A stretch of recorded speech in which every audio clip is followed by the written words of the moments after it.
I'm so excited, guys, to have you listening today. And we have an amazing guest, Ann DeLuca, and she's women's confidence coach. And Anne is very passionate about helping her clients hear their own voice, tap into their own strengths and capabilities, and show up with confidence. Welcome, Anne, to Love and Beloved Platform. Thank you so much, Lena. I am truly honored and grateful to be here. Thank you for having me. Oh, my pleasure. I actually so thrilled to share with you all of you guys that I met Anne at Teresa networking event, and you actually and were leading a workshop at Mississauga Women in Business, and I was so curious and so impressed, and we right away got connected. And from that moment, I knew that I wanted you to come and speak because you have this amazing positive attitude. You're truly inspiring. I'm so grateful for your support as well during my own workshop because you give me this encouraging feedback. And I know people like gonna gain so much value from our conversation today. So, can you please share a little bit about yourself and what has shaped you in person you are today? Oh gosh, wow, everything, right? Let's be honest. Everything shapes us, the good, the bad, and the ugly. Probably more how we respond to the bad and the ugly, in my opinion. Um, I am, like you said, I'm a woman's confidence, performance, and mindset coach because the elements can't be separated. Mm, Your mindset, in particular, just drives so much of your confidence, how you think. I wasn't always a coach. I worked for 25 years in the pharmaceutical industry, always on the medical affairs side of the business. And I'm now in my 10th year as an entrepreneur, as a coach, um, an I don't know what the right word is, but I didn't plan to be an author, but I currently have 3 books and I'm working on maybe the third and fourth and fifth. I'm not sure. It might be one, it might be two. We'll see. Passionate, as you said, about helping women really tap into all the skills, strengths, and capabilities that they do have because we were born with them, we lose track of them. that's awesome. I'm thinking like I have few questions right away, but I'm like, one of them, why did you choose to be a confidence and performance coach specifically for women? Because, and it wasn't right away. It was during the beginning of COVID. I was approached to be a volunteer at an organization, Women Leaders in Pharma, and they asked me to help them shape the coaching team because I had the experience in pharma and the experience as a coach. And as we all know, we had our first in-person meeting, I think February 2020. And as you know, March, the doors got closed. And what the organization did was start to have many meetings online and with all kinds of topics, not just coaching. And at the end of every session, they had half an hour where you were put into a Zoom room with someone to chat, and you had maybe 5 minutes and you got a chance to have maybe 4 or 5 interactions. When people knew what I did, it was like this: I don't know what I'm doing, which was completely untrue. And I thought to myself, I have to do something. I knew I had a really strong skill set that I could work with women in this capacity. And so that was when I thought, oh, hallelujah, there's my niche. There's my thing. Because, you're always told, find a niche. Because, of course, we can coach anyone and anything, but really, you're not gathering your people if you can't declare who they are. And that was that moment of truth for me to go, these are the people I need to serve. That's amazing.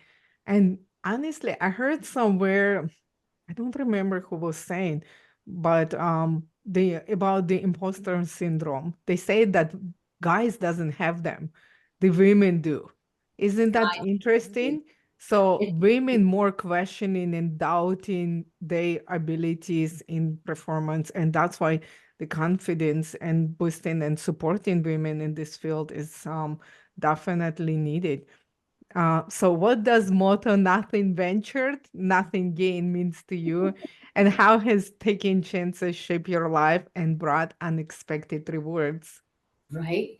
nothing ventured, nothing gained is kind of how I've always flown by the seat of my pants, and just taken chances. So way back when I started in the pharmaceutical industry, I had I don't have a university degree. I'd gone to college for a couple of years. I was working in a hospital, and I kept telling people I want to work in the pharmaceutical industry. And a lot of people are like, "Oh, that'll never happen." Um, so I did apply for a position that required, a pharmacist, which I wasn't, and I told them why I could do it, and I got the job, which That's started my awesome. 25 years of pharmaceutical industry. There's been many times when I'll just jump when someone says, "Oh, do you want to do this? Do you want to try that?" And I just say yes. It doesn't always work out, but there's never anything other than maybe a bit of humility or embarrassment that happens. There's nothing that kills you, even though it might feel like that. But those are the things to your question about what shapes you is when you take chances and try things and work through the failure, which is worse than a four-letter word for most people. But that's when you notice where your strengths come out. It's like, oh yeah, I can do this. That didn't work, but where did it point me to now? And there's always a different direction it's pointing you to. That's awesome. That's why we're so similar. And that's why when we connected, I'm like, oh my gosh, this is my soul sister. I Because love you it. will remember that part of my workshop when I was saying about the fact that the failure actually taught us something very important and how we can reframe the failure instead of looking like that it didn't work out, look for something that build you up or change you in some ways because for some reason all these negative experiences teaching us so much better than comfort than the same stuff that we know and comfortable with because it's make our brain almost like work faster and better because of the emergency of the situation. And it's funny enough to think like some come into my mind right now when I actually, if you guys don't know about me, I'm survivor of human trafficking and drug addiction. And I kid you not, like I feel that time my brain was working like on survival mode, but it was coming up with ideas and solutions so much faster because it was life and death. And now it's so much harder as an entrepreneur to like move and make decision, although like I already trained myself to do it because I've been doing this for 10 years. But before when I became a wife and housekeeper, and then I tried to build the business, it was so much fear involved, so much doubt, so much imposter syndrome, so much of this nonsense. And I cried and I was thinking, who you are, woman? Oh my gosh, you just conquered death million times over. And now you crying because nobody responding on your follow-up call or email. I'm like, what is this? Yeah. And can you speak into that kind of situation and Yeah. when women end up in this place? There's two things I want to pull the thread on. The one is imposter syndrome, because often when we have, or we call it imposter syndrome, it's a time to ask ourselves, am I an imposter or am I new at something and learning? And especially if you tend to be a high achiever, as you are, when you start something new, it feels uncomfortable not to know everything. But how can you possibly, right? But this is the weight we put on our shoulders is that I should know everything, I should have it all figured out. When in fact, when you get hired into something or when you start something new, there's nobody expecting you to have it all figured out. Nobody. But we put that weight on our shoulders, right? We're the ones Absolutely. that do that. The second thread I want to pull on is fear, because basically fear is a liar. It magnifies what can go wrong, it minimizes what can go right, and it can paralyze you from doing anything. Because as you described about your fight, flight, or freeze survival brain, that's exactly where you were living for quite some time. You can't think logically, you can't think straight. But if you're able to take a pause, you're able to engage the prefrontal cortex, which is where reason and logic and action can happen. But we're fighting against our natural nature. Humans want to stay, our brain wants us to stay safe and alive. That's its function, to keep us alive. Anytime we want to do something new, even if it's for really good reasons, it's going to jump to attention and say, wait, you can't, because, all these, you're going to die, basically, which is not true. And if we let ourselves go down that road and overthink, then there's no action. When we acknowledge, oh yeah, okay, it's something new, but I'm just going to send this text. I'm just going to make this call. I'm just going to reach out to that person. Then you diffuse or disconnect that part of the fight, flight, freeze, survive area, and you kick into the prefrontal cortex where you can logically and reasonably do something. And it's a practice. I mean, I don't have it all figured out. I feel fear just like everyone else. But that is a big part of it for sure. That's good that you point this out. I heard Brandon Burchard said it's the competent and oh, there's the kitty cat. Hi. Hello, friend. That's confident. He's like, I don't care. I will come to this interview, show my face. Hey, babe, you're so See, sweet. hi. So he was talking about this confidence competence loop. And Right. that's what you pointed out. When you're a beginner, you think you're failing because you don't know. But more competence you get, the more confidence you get. More confidence you get, more confidence you get. That's why we talked a little bit before the podcast, or like recording. I was saying that I was cleaning up everything for my platform, make sure that there is no mistakes, make sure this and that. And now after all these years doing this, I'm thinking, this is me. If I forget the words or something happened, you know, that's how it is. We're all people. And but the best part, like it doesn't have a hold on me. I don't do mistakes. I'm like, I couldn't find words or I couldn't pronounce this. And it's comfortable for me because I know nobody gonna judge me, nobody gonna stone me, and it's not a big deal if I couldn't find the words. But in the beginning, I was like, oh my goodness, they could not understand my accent properly. Why did I say this 2 times? So I was like cleaning this podcast for 2 hours, guys.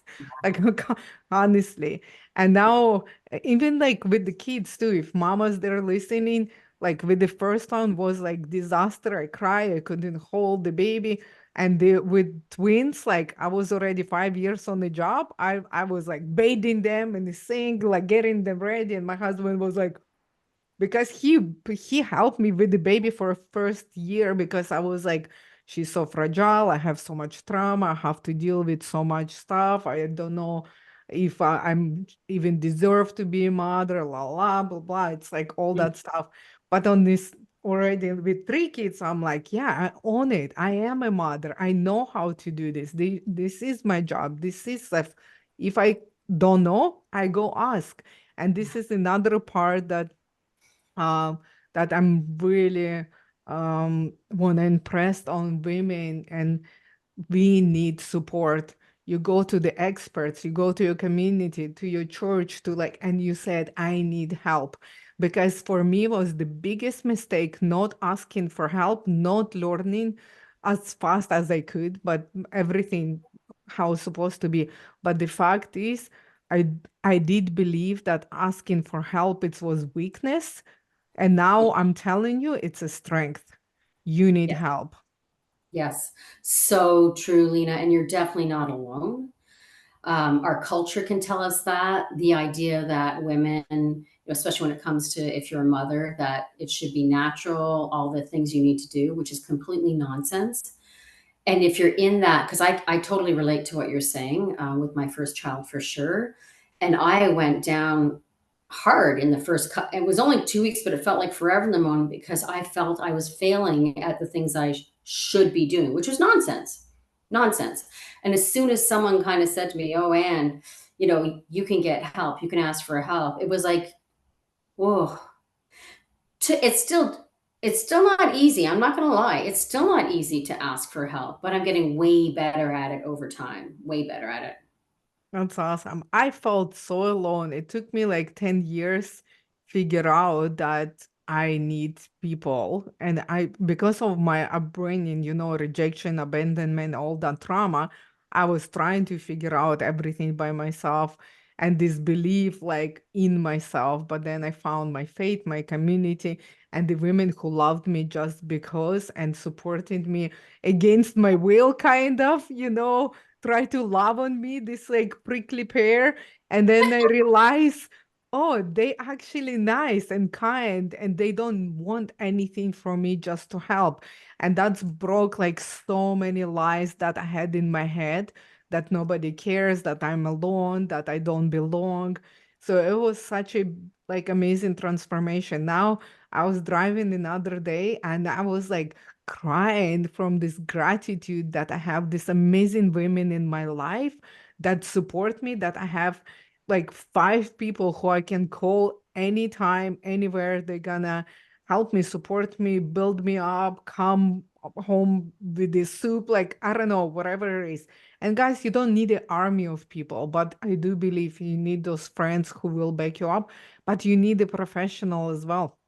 I have my coaches, I have the lady who is supporting my nutrition, my mental health, my emotional health. Like, so honestly, this very, very important. This is another thing that I like to touch on because we talk about confidence and performance, but you cannot have them, in my opinion, when you're struggling with your mental and physical health and emotional health. And I'm not talking about the like clinical depressions and everything that you need to go to the doctor, get medicine or whatever. Like you have to take the route with your health and with your journey. So don't ever feel judged or compared or think that you have to be like somebody else. But I'm talking about the anxiety, panic attacks, and depression that I put myself into by my really terrible thinking that actually broke down and my physical and my emotional and mental health.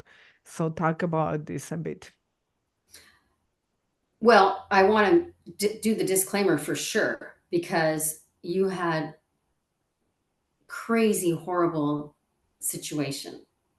And when I talk about confidence, and the element that comes to mind as you're speaking is mindset. But again, the disclaimer that this is not intended for people who are struggling with real mental health challenges. Absolutely not. Absolutely. Absolutely not. When I talk about mindset, I describe, or I always start with the quote by Henry Ford: whether you think you can or think you can't, you're right.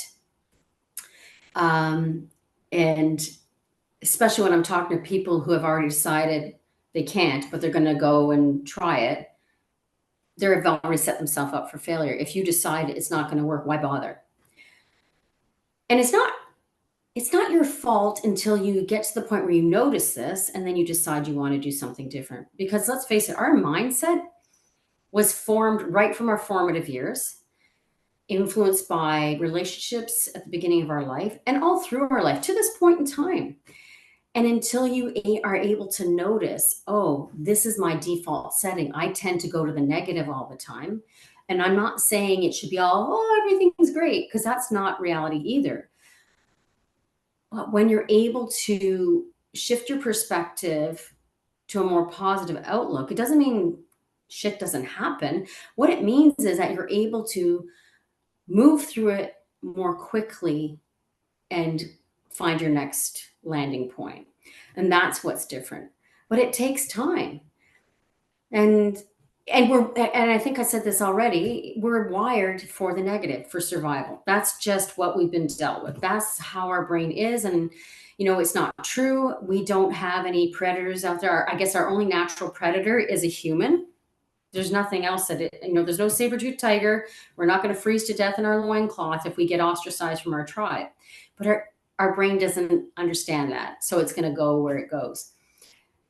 But there's a part of our brain called the reticular activating system, and it has many functions. But the one I like to describe and talk about when I talk about mindset is the part of it that allows your subconscious thoughts it allows the conscious things to come into place. So how do I explain that in simple terms?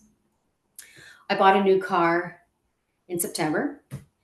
And did you know that every other car on the road is a white Honda Civic? So here's the fact. They were always there. But my brain has decided that because I bought one, that that's important to me.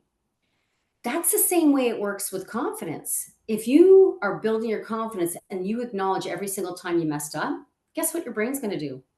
It's going to find every single time you messed up. And that's not really useful. Because the other times are there too. It's just you've decided that that's what I'm looking for.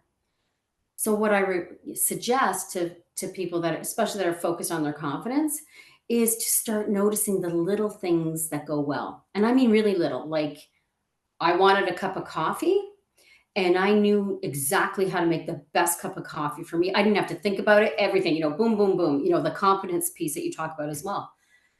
Start there. Start noticing the things you do daily with confidence that you're not even recognizing. And over time, with repetition, you're going to be blown away by how exponentially bigger your confidence gets by focusing on the times when it worked, things went well, versus always saying, oh, it never works out for me. Things are always bad. I can't do blah, blah, blah, right? We have so much more power than we think. It's just noticing it first. That's always the first step because often we don't know. And then once you decide to make a change, be prepared for it's going to take time. So if you're focusing on your confidence and your mindset, you may not notice till the next day that, oh, I did it again. I instead of thinking what could go right here, I went down that road. Don't beat yourself up. Replay that moment again in your head with the opposite. So what would you rather have done in that situation? So you're training yourself at the same time to autocorrect, if you will. And eventually you'll meet in real time. But it might take time because you've had that mindset for who knows how many years. And it's so worth doing the work because it does work. I've seen it. I've witnessed it. It's incredible. So Oh, I hope I I know answered. it works for sure. Yeah. Sorry to interrupt, but No, no. this is me. I work, I take from ground up. But I want to ask you, so when you are noticing this, um, s- are you have to like acknowledge, like, or what do you do? Like, should you like speak out loud? Oh, I actually did this amazing cup of coffee. What would you suggest? Okay, awareness number one, but Yes. is it like acknowledgement or what afterwards? Like, oh, you just thinking through, or celebrate that you do the accomplishment. How you anchor that what you just notice? So you're exactly right. You need to acknowledge the moment for sure. That's the part of the learning thing. If you don't acknowledge it, then you're not changing anything. It's acknowledging it. And there have been times, it depends on the environment you're in, but I have said something out loud to myself and said, oh, that's like, especially when I was managing my fear mindset, which doesn't go away, by the way. Fear never goes away. It's how you manage it. But I can remember when I first started this journey as an entrepreneur, um, very early on after I left my job, I was approached by someone to come work for their company. And of course, all the, everything in my head goes, oh, it will be safe, this and that. And I stopped. I was outside walking. I stopped myself and said, that's my fear talking. So acknowledging it out loud is a way of quieting it. It's like, yep, I know what you're trying to do here. And so it's the same thing with your mindset. When it jumps to those normal patterns, which is going to, it's acknowledging it, shifting gears. And again, when you're first doing this work, it's not going to happen in real time. It's noticing when you notice it. And like I said, it could be a couple hours later, could be the next day. Acknowledging it, then deciding or asking yourself, how would I have rather responded? Working through that, thinking about that, and then moving forward. And that will make big change over time. We have to be patient with ourselves because you're going to fall back too. Like you're definitely going to fall back. I was in touch with someone this morning who was really upset about several steps back they'd taken. And it's recognizing that we're human. And when we're doing something new, and even if we've been doing it forever, we all will make mistakes and fall back. It's what you do next that matters most. That's awesome. That's exactly what I'm saying to my kids. It's so funny. It's not funny, but I like this phrase because I was since they were little, and when they do something like that or something happening, they get consequences, and they're like, oh my gosh, this is end of life, that's how I gotta be. I'm like, no, you have to make decision what you're gonna do next, and that's gonna define you and your path, because we're always doing mistakes, something always happening, but what you choose to, like, how you choose to act after.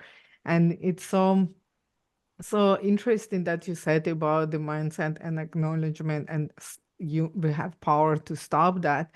I actually told that my husband long time ago, and after I dealt with so much anxiety, and I figured out that my mind actually can get me into anxiety from like small thoughts to like ruminating on that.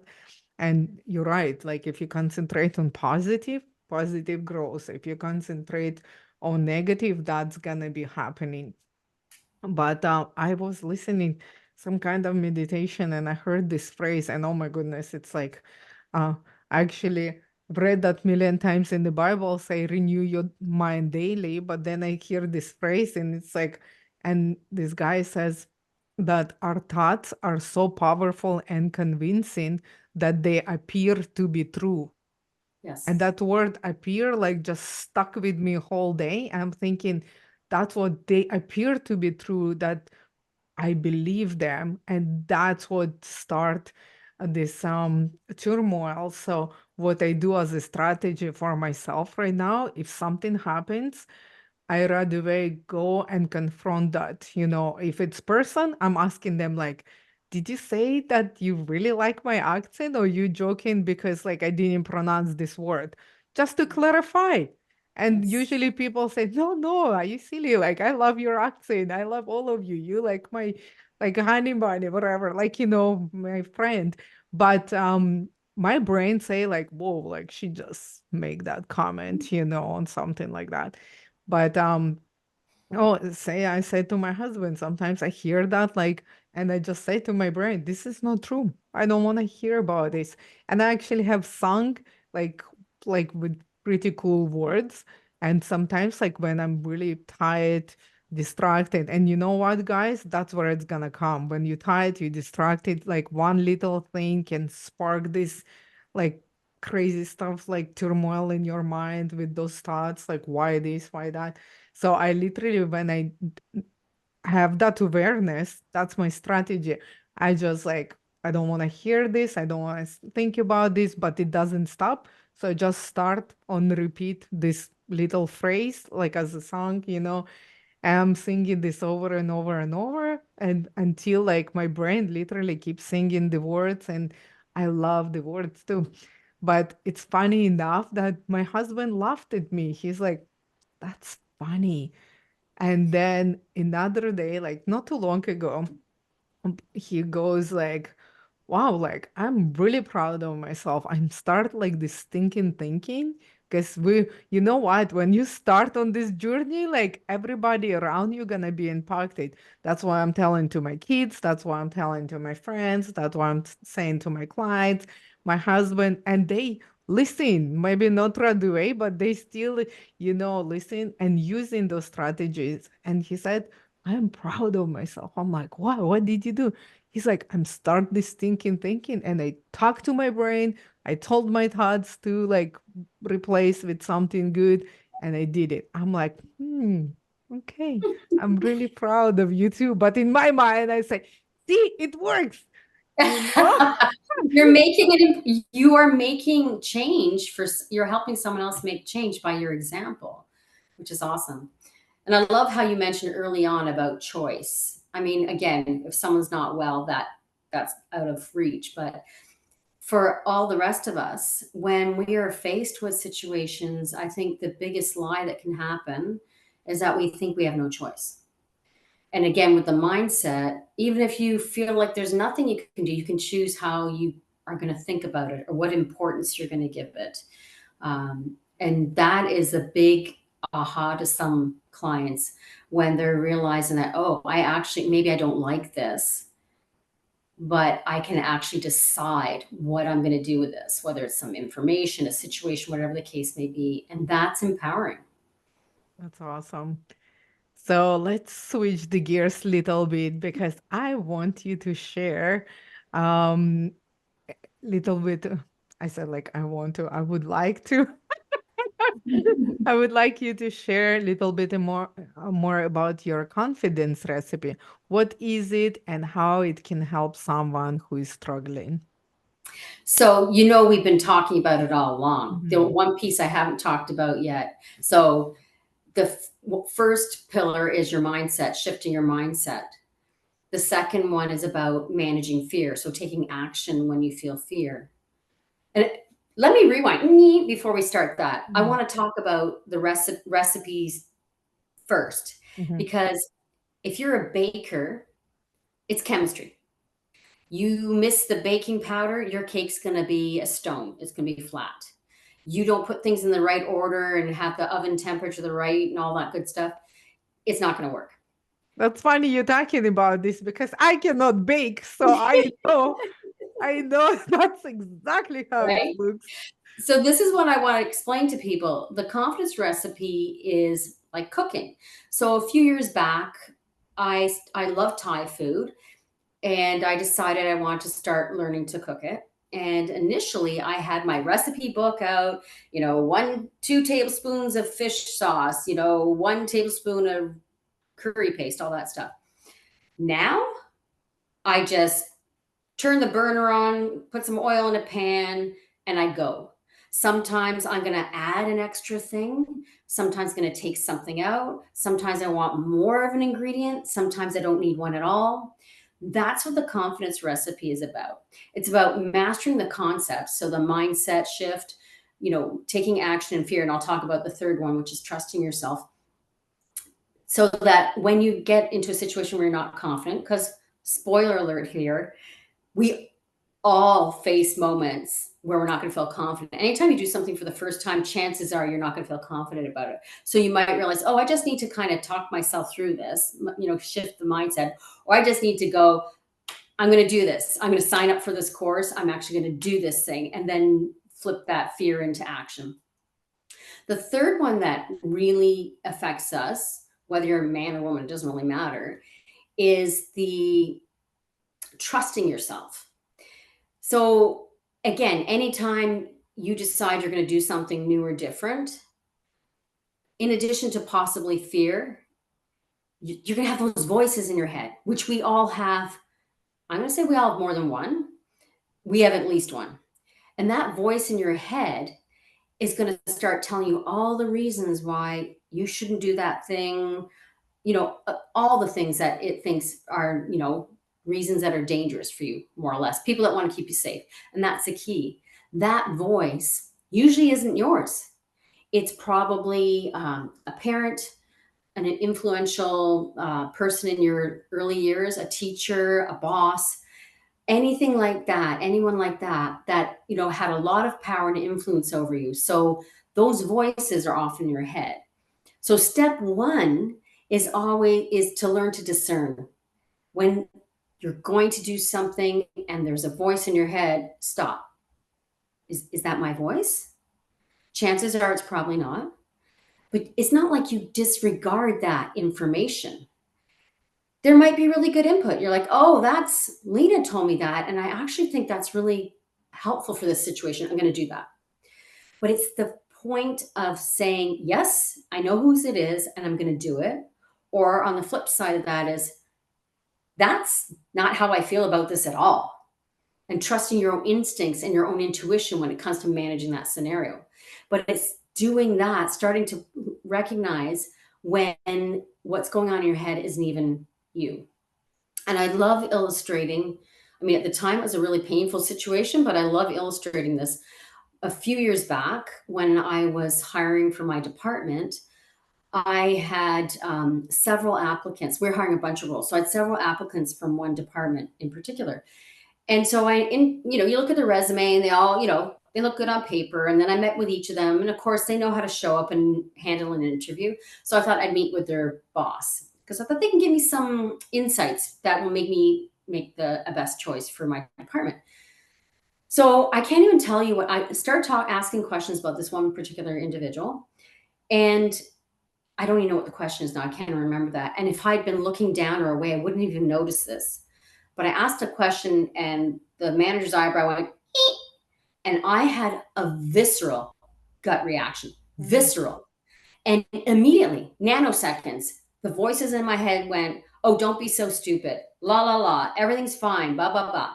And I didn't miss a beat, kept the discussion going, and I hired that person, which turned out to be a big mistake. I'm pretty sure they might have been a psychopath, for real. And I spent the entire time there in my department getting them out the door. So often people say, "So Anne, what would you do now?" And I said, "Well, the only thing I would change is when that visceral reaction happens, it's information. So rather than letting those voices tell me to ignore it, I would say, oh, tell me more about so and so. What more information can you tell me about this?" So that I could dig deeper and not disregard the feelings that we get. And I call them feelings. There's so much scientific evidence. We have receptors on both our gut and our heart that get information nanoseconds before our brain do. That's why they call it a gut instinct. If you trust that, often it leads you where you need to go. But it's a practice, right? It's a practice. But we've been, maybe more women for sure, not to trust ourselves as much. And this is a way to start short circuiting those voices in your head and really starting to hear your own voice. And it's practice. Absolutely. That was a really good point. And plus, like I was thinking like I think something like 90%, but don't quote me on that. I think like it says 90% of our communication is nonverbal. Yep. So we listen to the words, but like that would trigger you think about something. That's very good point. You have to trust that something got triggered and go. And that's what about red flags too. For me Yep. as a survivor, is this interesting because it triggers me a lot because of the my um path in my life, but it's very interesting that it's make me very intuitive coach because I see that, I hear that, I can catch the intonation or looks or stuff, and that's where I'm going.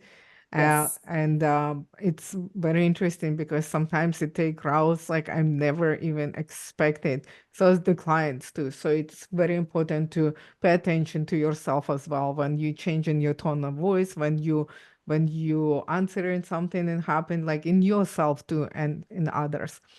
But and I would like to ask you if you can I share. wonder, I just thank you for your patience. I just want to pull on Yes. that because the whole time you were just talking, for your audience out here, if you need to wind it back, just pay attention to how Lena was pointing to herself, talking about her voice, listening to intonation. This is what we mean. When someone says yes with their head, but their body's screaming no, follow the body. The body can't lie because, if you've ever watched a TED talk, they always feel a little off to me. And that's because they're taught to put your hand here and do this and do this. But that's not how we actually work as Absolutely. humans. The actions come before the words. And so you can't fake that unless you're really good at it and you're trying to, but you can't fake that. So I'm also of the same mindset that I listen to the change in the voice. If I ask someone a question and they've answered it, I'm not really listening to what they're saying, but when they say, "Oh, it's circling around in here," or "I can feel it here," and they're moving their hands, I'm like, I don't need to ask anymore. They've got this, right? So it's a really good point, and I want to make sure that we highlighted that and that people check out what you did, and myself too, because I know, of course, if we just are ourselves, we're just going to do it naturally. Absolutely. So thank you for that. And I would like to ask you if you have any actionable tips or something like our listeners can take away and implement right away. Yeah. There's one exercise or I do at the end of my Connect to Your Confidence workshop when I'm doing my full workshop. Amy Cuddy is I don't know if you've heard of her. She's a social psychologist, and she's the power pose has been attributed to Mm. her. And so the power pose literally is what it sounds like. You stand up, you splay your feet. So like this, they're not together like this, they're like this, and you have your hands on your hip. You hold this pose, you just It's like breathe. Wonder Woman pose. Yes. And for purposes of this, it is Wonder Woman. Um, you hold this pose for 2 minutes. So I would set a timer. Mm. And here's the freaking magical thing that happens. Your testosterone goes up by 20%, and that's a good thing. That's a performance hormone. And your cortisol, which is a stress hormone, goes down by 25%. So what that means is, here's a good example. You're going in for a job interview. You go and do it in the cubicle before you do the job interview. You do before you do a presentation. Full disclosure, I do that. You hold it for 2 minutes and it changes your whole demeanor. So if you don't believe me, practice it. Practice it. It's crazy. Or some in the workshop, what I could do is get people to think about something they've got coming up in the very near future that maybe they're not feeling as confident they would like. I get them to step, so they're standing up. I get them to step back, we do the power pose for 2 minutes. Then they step back to that spot and I ask them to notice what's different about that situation. And just the flurry of, oh my gosh, it's going to be fun and la, la, la, and boom. So the power pose is doable by anyone, anywhere, and totally shifts your body chemistry. That's what I love. I love the science behind things that you can do. You want another one? Sure. There's another one, and I'm not going to remember her whole name. That's why anyway, it's when you're feeling anxious or nervous. There's a tip that this Harvard professor studied that decreases or increases your performance by 17% in karaoke, because that was one of the things they did, increases math test outcomes by 22%, and improves, if you're on a sales call, actual successful sales by 17%. Okay, And now I'm curious. I'm like, what right, is right. And this? and just a bit of explanation, right? Because when you're feeling nervous or anxious, think about that now. Mhm. Not that we want to go there, but there's a fluttering in your chest or your tummy maybe, or your breath Yeah. is rapid. You're All those forgetting things. what you want to say. Like you're like have a mini All of panic attack almost. that, right? And what do people say to you? Calm down, Lena. Yeah, I know. But you can't get there Oh, like you're from gonna be there, great. right? But the fact of the matter is, that's a state. Everything that Mhm. in our body is a state. So when you're in a state of nervousness, trying to go to a state of calm, which, let's face it, Mhm. your breath is probably slower, your muscles are more relaxed, and everything is settled. You can't, it's too big of a jump. So Yes. what this Harvard professor did, I think her name's Allison Woods. I wish I knew, remember. Anyway, what she studied was the effect, and wait for it, because it's going to sound way too simple. She would have people, before they went into those situations, when they started feeling nervous, repeat, I'm excited, out loud. I'm excited. Mm. I'm excited. So just to be clear, it doesn't take away the physical sensations. Your brain relabels them. Mm. So your brain goes, oh, yeah, okay, I can get behind that. I'm excited. It feels the same. And then those performances, like I just said, 17% better outcome in a call, 17% better performance at karaoke, 22% better outcome on a math test, simply by taking what your body's doing naturally and accessing that and reframing it and labeling it as excitement. So that's another one that's useful to try. That's pretty cool one. I didn't know that, but I did know the part, and I want you guys like to get this, like to catch the part that our body, actually our brain, see all this reaction and it cannot differentiate if it's excitement or fear. So it's labeling as fear because it's more convenient to it, like to go there all the time. But what Anne says, if you convince your brain that it's excitement, it's gonna be like, oh, my bad. It is excitement because it is Right? exciting, and literally shifting into positive gear and help you to calm down. Oh my goodness, I'm gonna be like, I'm so using this. Like honestly, I love this because I know it's work. And another thing that I want to point it out because I'm thinking now about it, it doesn't have to feel like it. So you don't wait until you feel excited. You just keep repeating, and especially if you can out loud, so your brain and your ears hear it, and just it's gonna catch up with the words, and then your body will catch up. Now, like just concentrate on the brain and like repeating without thinking like, oh, it doesn't work, or it's stupid, like, oh, Let's I try don't know it. why I'm doing it. Just Yeah. doing like over Yeah. and over and over until your body start coming down, and then maybe you can use what Anne was talking in the beginning, create the awareness. Oh, it's happening, and acknowledge it's working.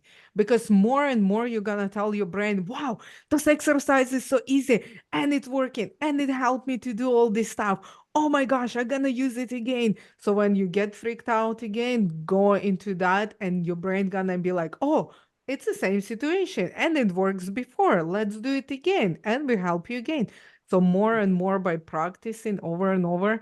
And like Anne said before as well, sometimes like it's take very long to get there. Have patience and grace for yourself. And more you get practice and create those habits, it's gonna happen faster and faster and faster. Then you don't have to like convince your brain for a long time that you're excited to do something, and it's gonna just really improve your life. So I'm really grateful for all the tips and everything you've been sharing today, Anne.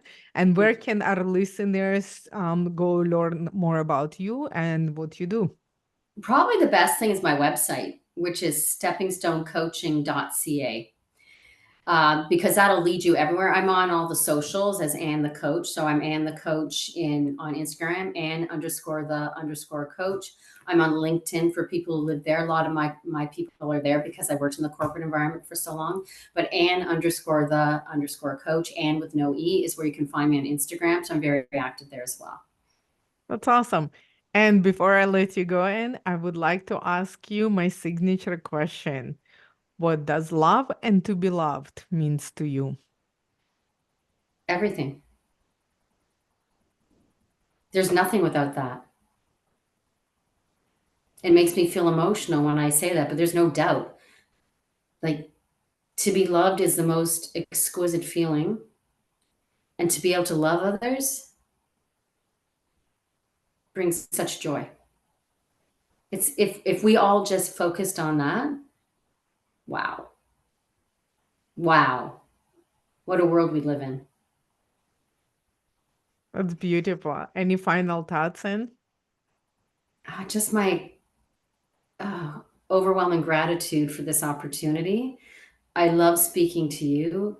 I am so grateful to have these conversations with you. You're a beautiful soul and you're making a big difference in this world. So I'm grateful that I was allowed to be a part of it. Thank you so much. You're very kind. I'll take it. Y- No, thank you so much. And I think to finish up our episode, and maybe like you guys gonna think it was funny, I'll take it because as women sometimes we don't take the compliments to heart, and we start thinking about again that stinking thinking, why is she saying this and la la blah blah. And why I saying I'm taking, because I'm really grateful, and I'm really grateful for your kindness. And I do believe if people give you compliment, they want to give you a gift, so I'll take it, and I really appreciate you saying that. So thank you so much. And for being our guest today. And you provided so much insight and inspiration. And we truly appreciate you sharing your heart and wisdom with us. To all the listeners, our special guest today was Ann DeLuca, and it's such a pleasure to have her on our show. And guys, don't hesitate to reach out to Anne, and I will include all the links that she mentioned in episode show notes. And stay tuned for another episode of Love and Beloved. Thank you so much for listening, and thank you, Anne. I'm grateful for you and your time. Thank you. Bye, everyone. Okay, guys, until next time, take care and be blessed.